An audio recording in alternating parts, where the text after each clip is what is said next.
મિશ્ર શબ્દો.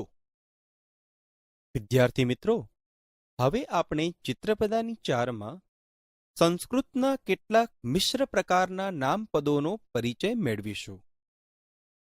અંકની એટલે પેન્સિલ, ગ્રંથ એટલે ધાર્મિક પુસ્તક, આભૂષણમ એટલે ઘરેણું, કરદીપ એટલે ટોર્ચ કે હાથબત્તી, ચમસઃ એટલે ચમચી, લવિત્રમ એટલે દાતરડું, અવકરિકા એટલે કચરાપેટી, સંચિકા એટલે ફાઇલ, પીપીલિકા એટલે કીડી, ગણનયંત્રમ એટલે કેલ્ક્યુલેટર, દ્રોણી એટલે ડોલ, પિંજઃ એટલે સ્વિચ.